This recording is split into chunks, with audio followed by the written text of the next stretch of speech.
Kai Monses. I work with the International Rescue Committee, and we're going to be talking today about the work that we do both all around the world, in Baltimore, and the critical role that you all at Bethany play in that. So that's what we're going to do. The main thing I want you to take away from today is, first of all, that you have been incredibly impactful already. The support that Bethany's provided to the International Rescue Committee has touched so many families, and we really want to first thank you for that, and also get you excited to do more, because there's definitely still a lot of work to be done. So, as way of background, some of you may be familiar with our organization, some of you may not. But one little tidbit that I like to share with everyone is a little bit about our history. So if you'd like to shout out, does anyone know who founded the International Rescue Committee?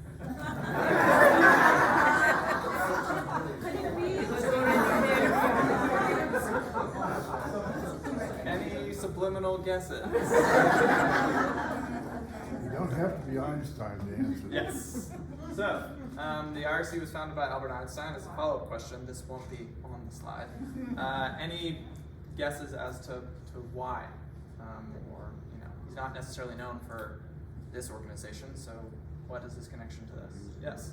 I know Marian Anderson, who wasn't allowed to, when she'd go to Princeton, she wasn't allowed to get a room in the motel, and Einstein invited her to stay with him in his home. I mean, that was back in the 30s. Exactly. Why else? Carol? I think Einstein noted the displaced people after World War II. I think that was the incentive, the driving force. Yeah. Any other? So he was a refugee himself, wasn't he? He was also a refugee himself. Yeah.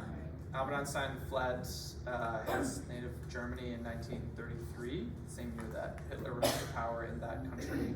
And Einstein arrived in the United States and founded an organization that would become the International Rescue Committee to help those Jews and others fleeing Nazi rule, and then later, during and after the Second World War, fleeing conflict. And that remains the mission of the International Rescue Committee, the IRC, to this day, to help those fleeing conflict and persecution to survive, recover, and gain control of their future. And we do that all over the world in over 40 countries, where the IRC works to provide humanitarian assistance, food, water, shelter in active conflicts, places like Syria, and in refugee camps, places where refugees have fled to, often neighboring countries. So if you think of a place like Lebanon or Jordan, Syrian refugees fleeing from there, the IRC works to provide healthcare and education to people who have fled. And then the last area of our work is what we do in the United States, where we work in over 28 US cities, helping refugees once they have finally arrived here. So the IRC is a unique organization because we don't just do humanitarian operations overseas. We don't just help people in the United States. Again, the IRC is a unique organization because we work all over the world and the United States. We support people that have been displaced by conflict and disaster from the point at which they have fled their homes in their home country to someplace in the middle where they have just fled to their eventual home in the United States. And that's why the IRC's motto is from harm to home. And that brings us to what we do here in Baltimore, and the role that you all play in that. The first thing that the IRC does in Baltimore is we find a home for each family. That home is just a vacant apartment when we first arrive, but then with the support of organizations and individuals like you all, it becomes a home. And over the past year or so, Bethany has set up around 30 apartments for refugee families, which is a really incredible amount.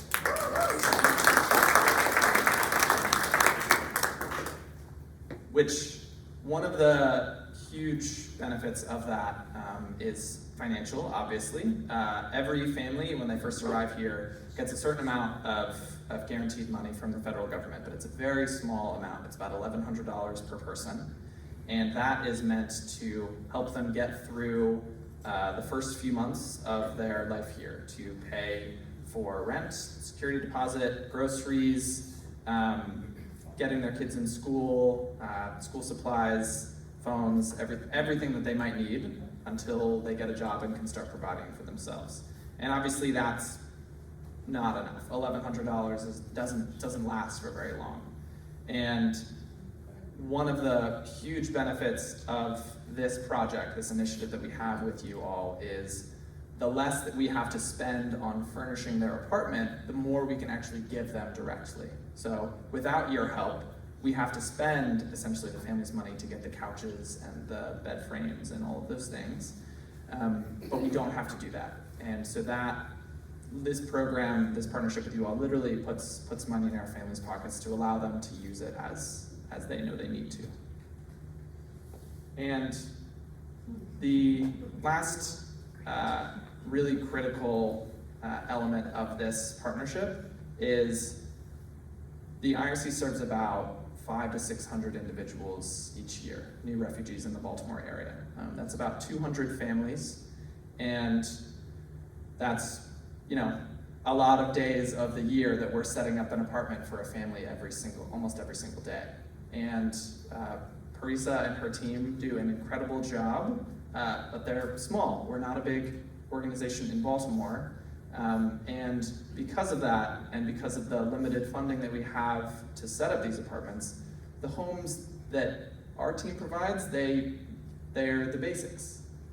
But the real benefit of what Bethany is able to do is to make each apartment that a family gets feel like a home. And Carol and Judy and all of the other volunteers that have been involved in this project already can definitely attest to how tangible that impact is. You won't meet the family because they'll arrive after you've left. But getting a family started on the best foot that you can, making them feel comfortable after they've been through so much to get to this point, and just be able to come into their new home and relax and feel safe is really one of the most important things that we as Marylanders, as a host community, can provide. So just want to thank you all for all of your support, and I'll take your questions. Thank you.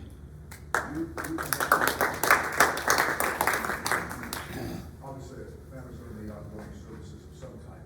Y'all connect them with different organizations and government agencies, or y'all continue to provide support in an ongoing way?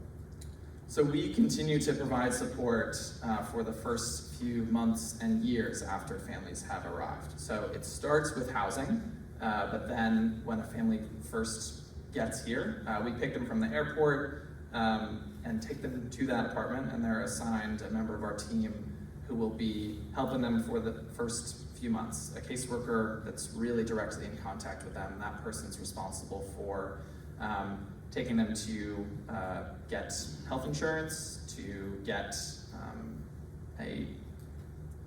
to get financial assistance, and then we have other members of our team who will help start getting the family enrolled in school and getting them access to jobs, writing resumes, and preparing for the workforce. And then more long-term, our team also works on helping our families naturalize to become U.S. citizens, which every individual and family that's served by the IRC, they're all legal permanent residents when they arrive in the U.S., so they're on a pathway to citizenship, but it's not automatic. They do have to apply for a green card after a year, and then for citizenship after being here for 5 years. And so the IRC is involved all along that journey. It's most concentrated in the first few months when families need the most support, but we can serve them for up to 5 years. How do you find the apartments? They seem to be in different locations. Parisa, do you want to answer that question? Sure.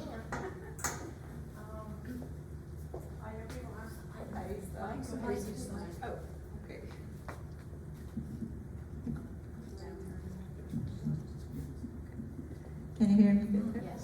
Yeah, that's really loud. So yeah, for housing, we do have some partners. The biggest partners of us is RMI Regional Management. That I've heard that we've been partnering with them the past 20 years. So they're in Baltimore City. I'm sure many of you whoever did the setup knows that area, Moravia Road and Parkside. So they are our biggest, but we do have some other private landlords and smaller landlords, and we are constantly in search of new partners, because as you all know, housing is a challenge. So we do, me and my team, every week we are searching different properties. We are going talking to landlord. They do have some, mostly they do have some requirement that sometimes we cannot meet. Like most of the landlord, they need refugee, like they need the tenant to have a job, have background. Our clients, they don't. So that's sometimes, most of the times, deal breaker. With RMI, the good thing is that since we've been working with them for many years, they are very flexible with us. They have lots of units, thank God.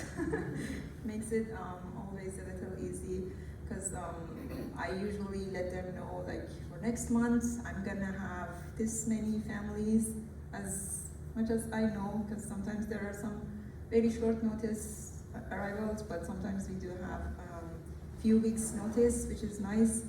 And they usually have units. We do have challenges, like if it's a big family of 9, 10, 11, it's harder to find like a 4-bedroom, 5-bedroom for them. But yeah, so we do have RMI, we have Fontana Village, which is in Rosedale area in Baltimore County. We are trying to expand the partnership to Baltimore County. So yeah, if you guys know any landlord who's interested, you can let us know as well. How long do the families stay in the units that you've prepared for them? Do they usually end up staying there a long time, or? It's really different.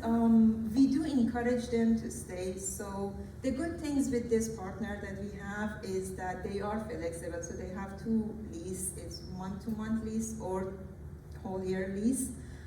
So that's depend. The families, usually when they arrive, we tell them, so you have both options. The hard part is that we all know that they just arrive. You never know where you're gonna find a job. It might be in another city, so you wanna move out. So some family looking at that and they say, yeah, we may end up leaving like in a few months.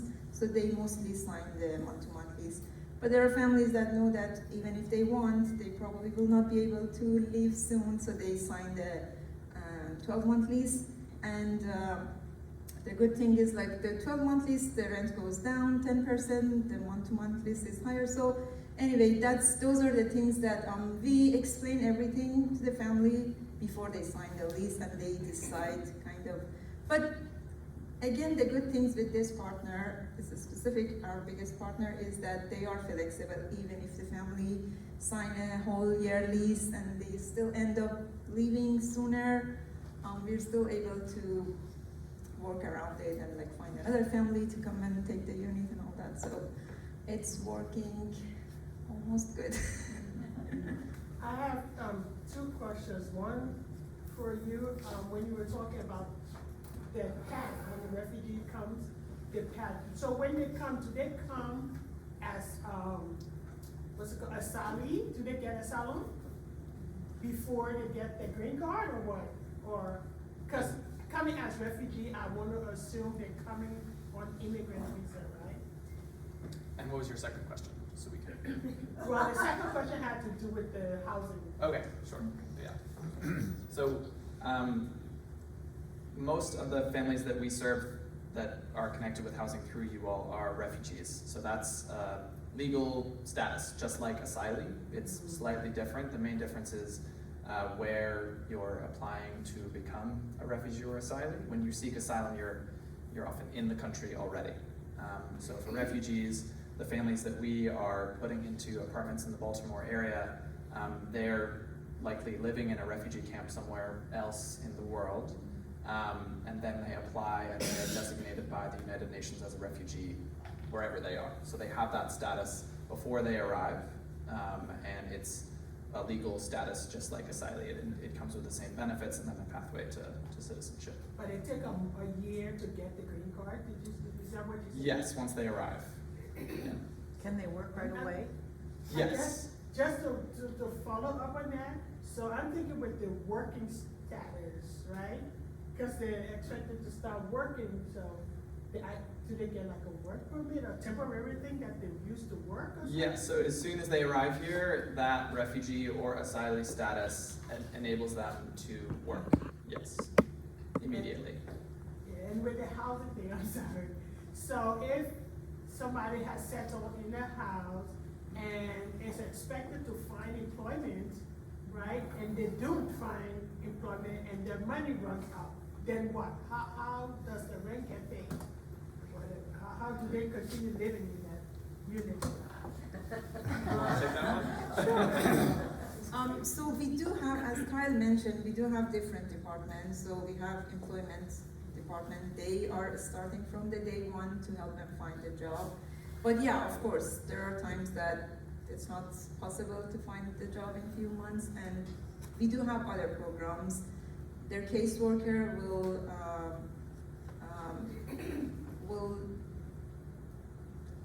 see which program they are they're good fits, so they will enroll them to different programs. Yeah, we do have some other budgets as well, I guess, some other funds for those emergency situations and all, but yeah, we will not just leave them alone after a month or so. We will be there to enroll them in different programs. Yes. How do you handle language understanding and interpretation? So we have an interpretation department within our office, which is housed by many of our former clients who have then we've trained to become interpreters. So they speak English and then often several other languages. So we have interpreters for our work. Yeah. So, did you say that each person gets $1,100 when they arrive, or is that a monthly? Total.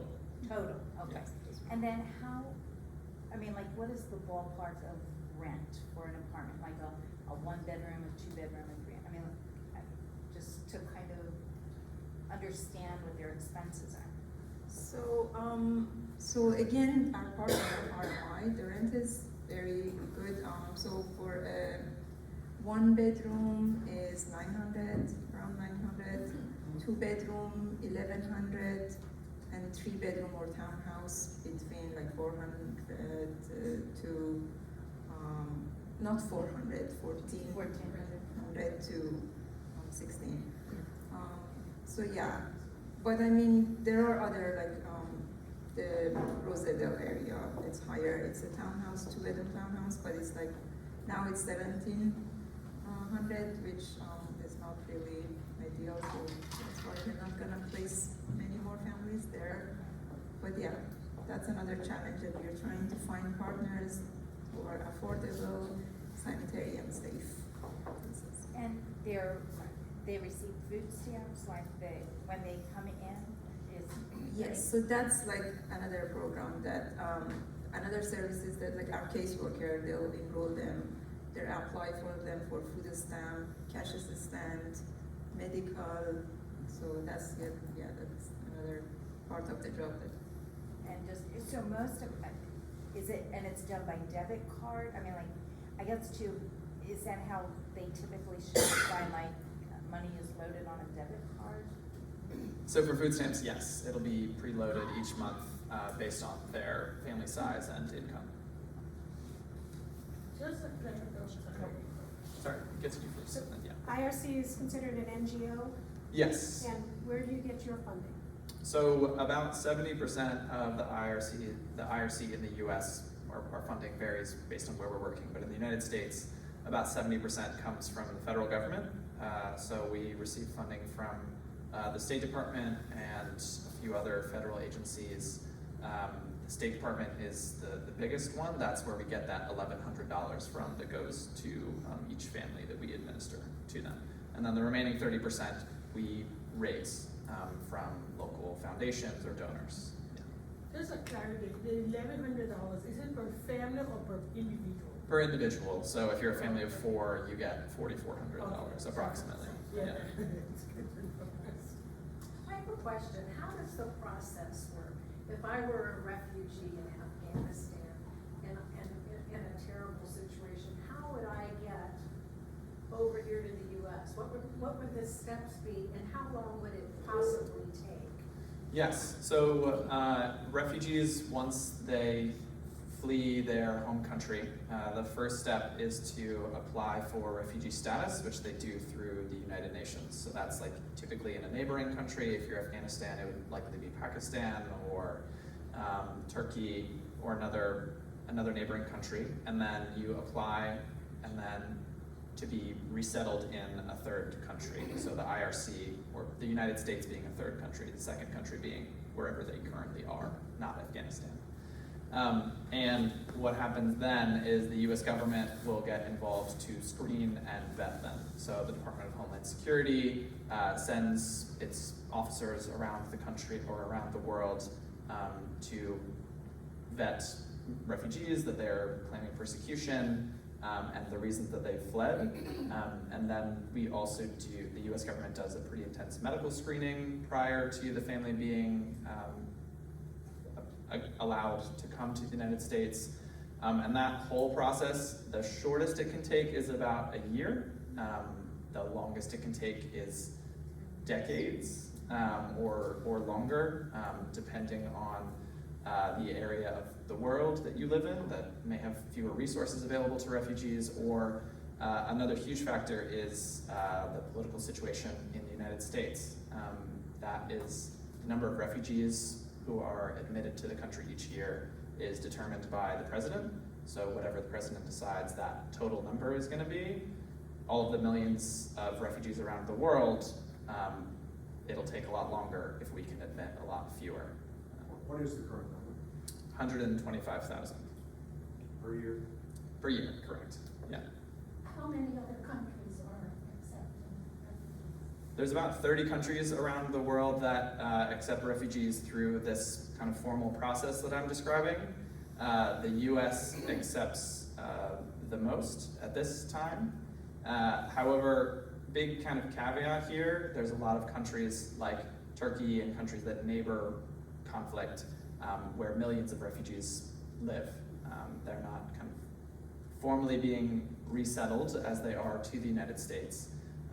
But for example, there are several million refugees in Turkey and other countries in the Middle East. Do refugees, are they allowed to state a preference as to their final country of settlement?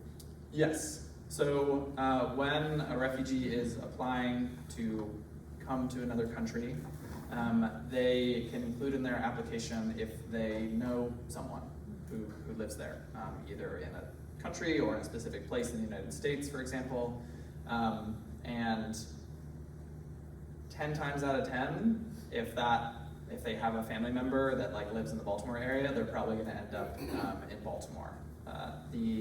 If they don't know anyone that comes here, then if they don't know anyone that lives here already, then it will be a little bit more random based on the existing kind of demographics of that community. So like in the Baltimore area, there's a big Congolese immigrant population. So if a family is coming here from Congo and they don't know anyone in the United States, it's also likely they'll end up here because they would have at least a community. Refugees specify the country they would like to go to, or are they just sort of assigned? Yes, so they'll specify if they know someone in that country. If they don't, then they'll be assigned based on if they might have a cultural connection or if that country is willing and able to accept them. Do a lot of the refugees who come here have a smattering of English, or do some of them have absolutely no English at all? It really runs the gamut. We work with individuals and families who have advanced degrees, they've studied in the United States in the past, and they speak fluent English, or one member of the family does, to families where absolutely no member speaks any English at all. It really varies. Yes. Do you have an unbiased opinion about the importance of refugees as a stimulus to our economy? I don't know if I can answer unbiased, but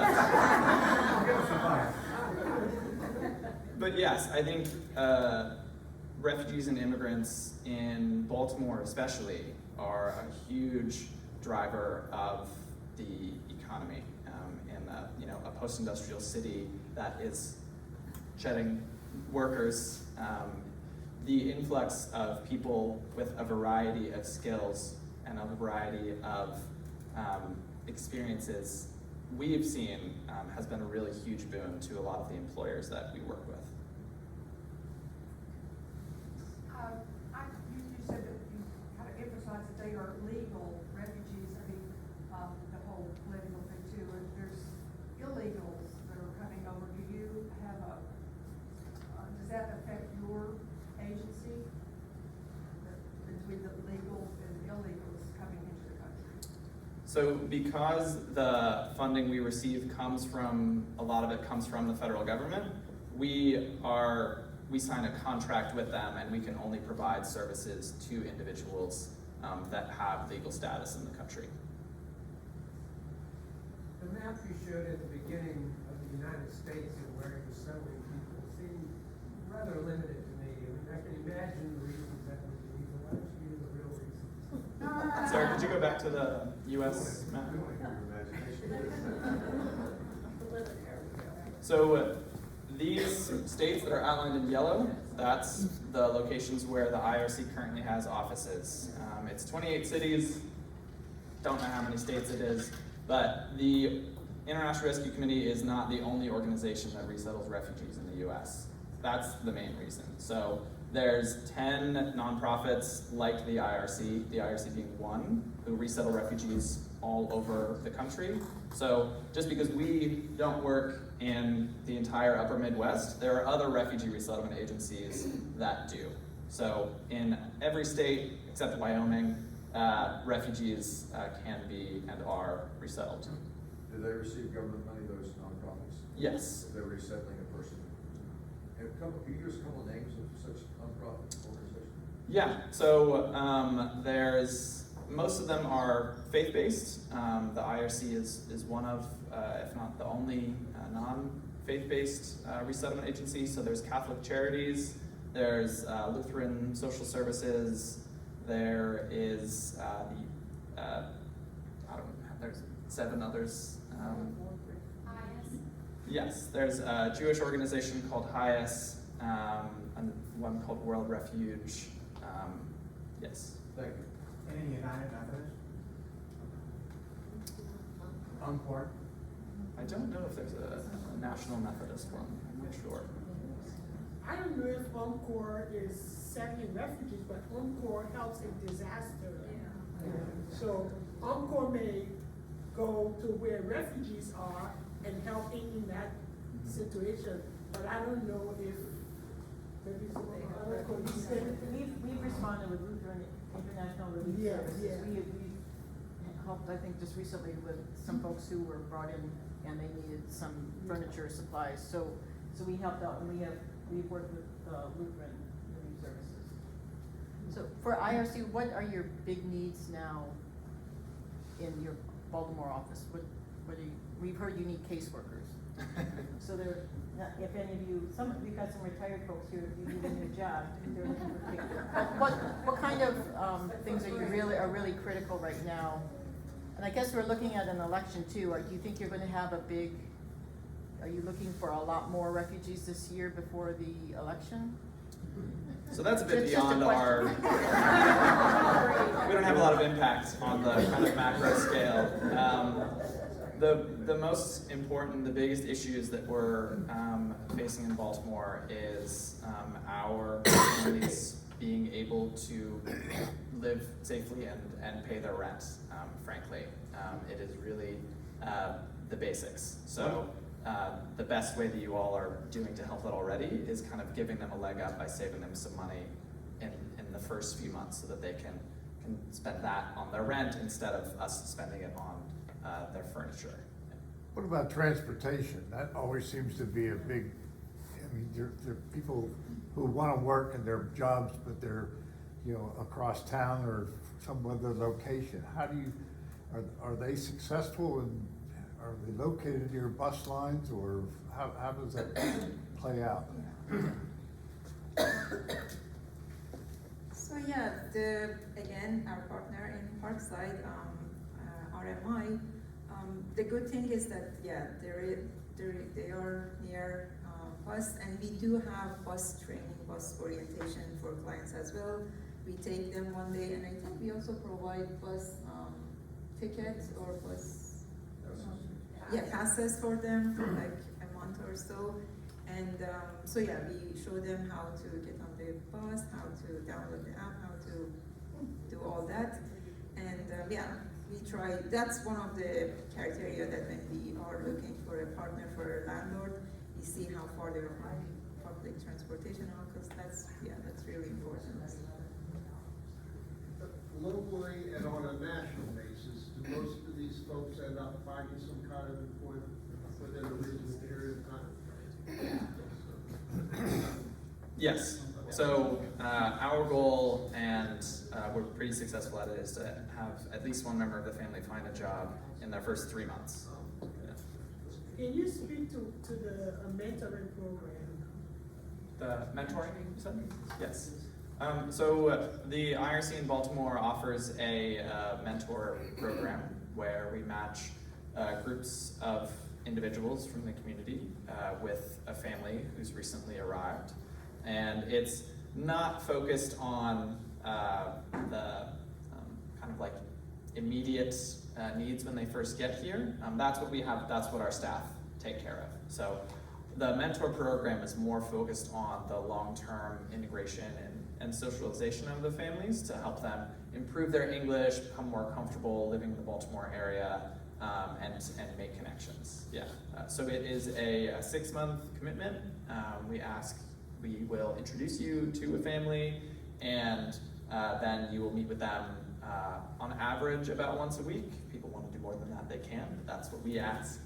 To meet with them once a week for 6 months, and then after that, it's up to you as the mentors and the families to decide if you want to continue that relationship. It's totally up to you if you do. But that's something that we see as kind of one of the unintended impacts of the IRC's mentor program, that we're just kind of matchmaking. We're forming a relationship that will hopefully outlast the mentorship period. I was going to say about the mentoring program, as a committee, we've talked about, you know, the possibility of doing that. There's fee and there's training, it's a bigger commitment. So if folks are interested in doing the mentoring, we could say have 3 or 4 people together. I think you permit us to do that. And we could, you know, work more closely with someone. Carol has been working with a family already, and we met them. You know, sometimes I guess we often feel sad that we never get to meet some of these families. We enjoy hearing from Parisa, sometimes the reaction of the family. I will tell you, you know, we usually go off, all the apartments have been on Moravia Road. For those who don't go, they're always very clean, new carpeting. You know, I thought that when we first went that we would spend 4 hours scrubbing cupboards and, you know, all of that. And the apartments are generally immaculate, you know, pretty clean. And so that's been nice to see. And the contact that we've had has been really rewarding. So I'd say if you're interested in that, we could consider that doing that as a church and doing more. I have a question. It seems to me that several of the families that arrived, they were headed by a single mom and children, and that there's also the expectation that this mom find work. How does your caseworker help with childcare, and how does that play out?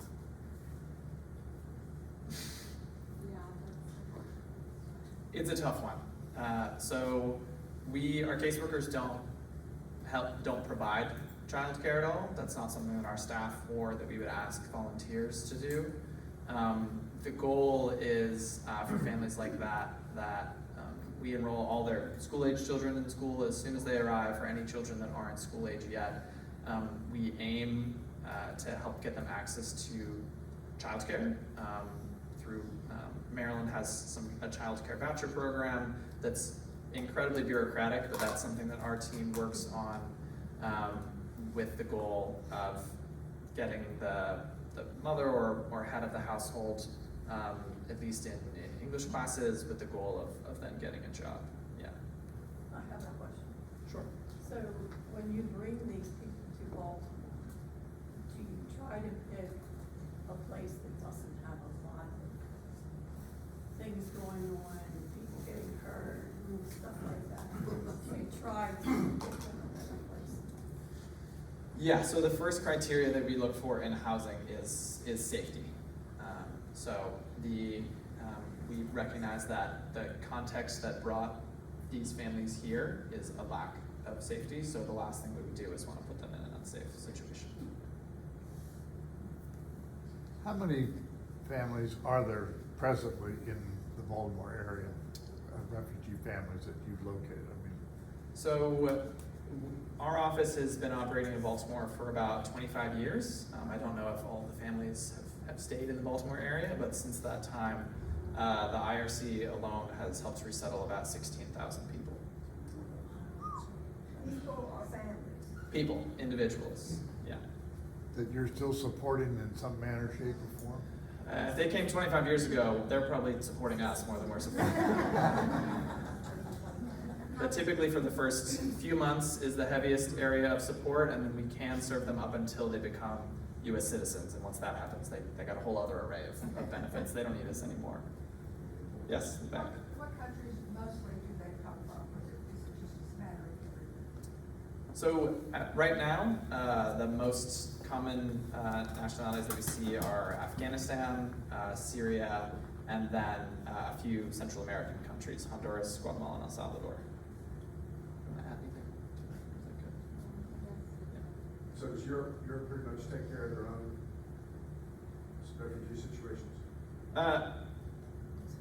Some, yeah. We had seen a lot of Ukrainian refugees over the past year and a half, but that has slowed down. We still see a few, but they're not one of our biggest populations anymore. Yeah. Is there one other question in the back? It was asked already. Okay. To ask you, you said that there are other resettlement agencies working everywhere except Wyoming. What is it about Wyoming? You'd have to ask Wyoming.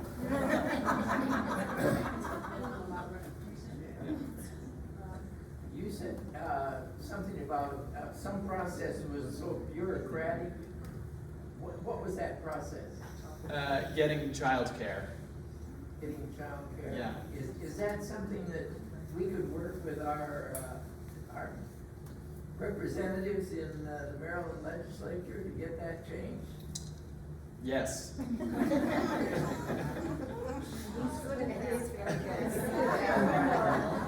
a note.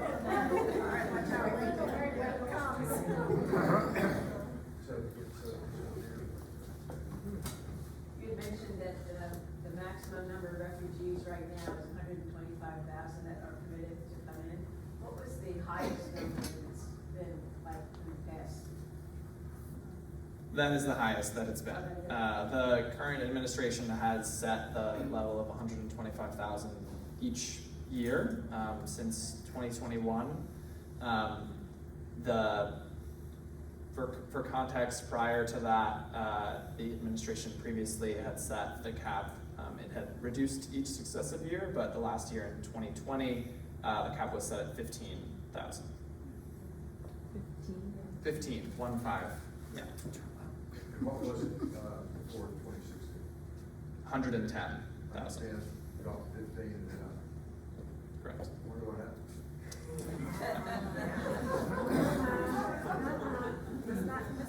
I imagine, did they have pretty much much success in getting jobs commensurate with their education, or do most of them have, you hate to think of a PhD driving a taxi. Yeah, it's a pretty common immigrant story. A lot of the individuals we serve do have a lot of advanced degrees or decades of work experience in highly technical fields, and there is pretty much no guarantee that they'll be able to get back into that field immediately. Maybe in the long term, but our first responsibility is getting the families some kind of work so that they can pay their bills, and then what our team does is we provide career development. So once they've been here and worked here for a few months, we can help them get their degrees evaluated from foreign universities, get additional job training, and get them on a track to either a field that they worked in back home or a new career here that would be a higher paying job.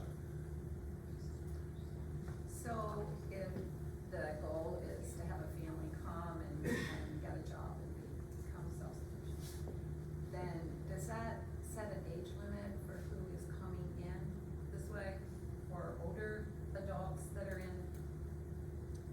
No, it does not. It does not. So we serve individuals and families of all ages and sizes. We serve unaccompanied minors. We serve unaccompanied elders. So that's not a criteria. We would just, there are, every individual and family that comes through the IRC, they have that legal status, right? They're refugees that entitles to the same level of benefits as if they were born here. So for individuals over 65, they can get access to some cash assistance as well, yeah. And the IRC helps place them in areas where they would have some social support as well. Yeah. On a monthly basis, how many families are you working with? Just an average, and what are your busier times? So it was very busy. I was just telling Carol, like at the beginning of our fiscal year, which was October 1st, October, November, December, it was very busy. Every month, I think, I don't know, 30 families. But now it's a slowed down. Like March was not very bad. I think we had only 10, 12 families. So yeah, we have from 50 families to 10 families, but yeah, it's just depends. Yeah, and just to add to that, once we've had a family arrive, we don't just serve them for a few days. So the families that arrived in October, we're still working with them. The families that arrived in November, we're still actively helping them become self-sufficient. And we as a local organization don't have a lot of power to decide who comes and when and how frequently. So we take who comes, basically. Yes. So is it the State Department that determines when the refugee families arrive? When they travel from their? Yes, so the State Department is the kind of last federal entity. Once an individual or a family has been cleared to come to the United States, the State Department determines that when they will actually come here.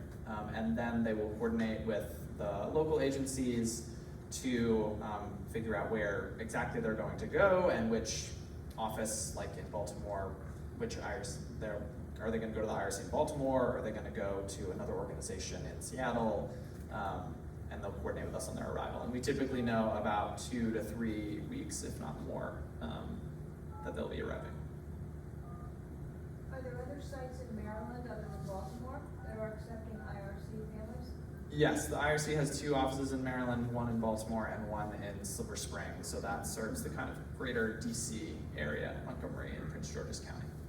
You just about have to have public transportation, place of family, access to get around. Yeah, so we only resettle families, we only give them housing in areas that have adequate access to public transportation.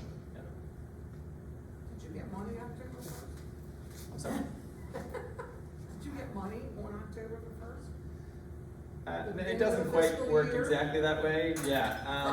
So the funding is distributed annually, but we don't get like a huge lump sum on October Right, first. they haven't passed the budget. Federal government's not that organized, so.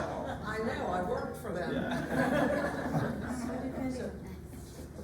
Are there, I think we'll close. Any other burning questions? Appreciate you guys.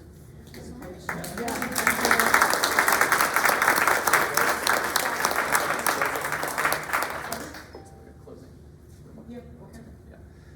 Yeah, just wanted to say thank you to you all for having us, for all of the work that Bethany has done to support the IRC. Setting up apartments for 30 families is incredible. We have no other organization in the Baltimore area that is even close to the support that you all provide. So she really and especially Carol Miller for helping coordinate.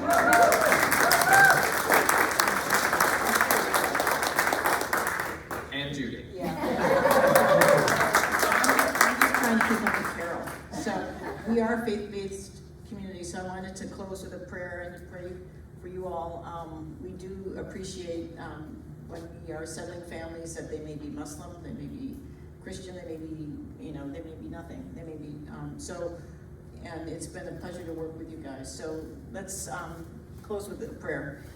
Gracious God, we thank you for Kyle and Parisa and Hannah and all the volunteers, all the staff at the IRC, and for our partnership with them. We especially pray for those who are coming from faraway places, some dangerous places, with so many stories, and we pray for them as they come to America to start a new life. Help us to be responsive to their needs. Help us to be thoughtful about what they are going through and how we can help. And we feel so blessed to be part of this this work, to be the hands and feet and to serve others. We ask all this in your name. Amen. Amen. So I know there are a few cookies left on the table, and if you have things to ask Kyle and Parisa, they're here for a little bit longer. Thank you. Thank you. Oh, Carol.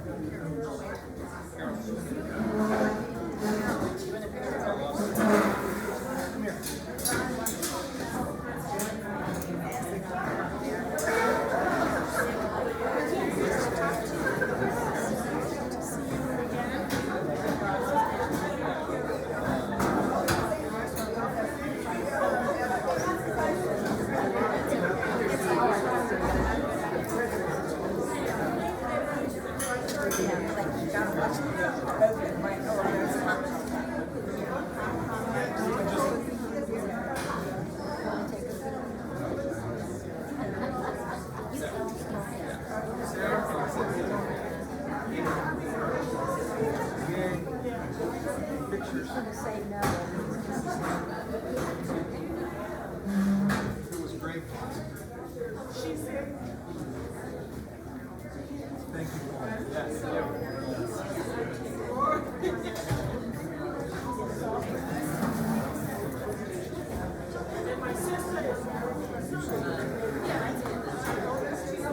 Thanks for your questions.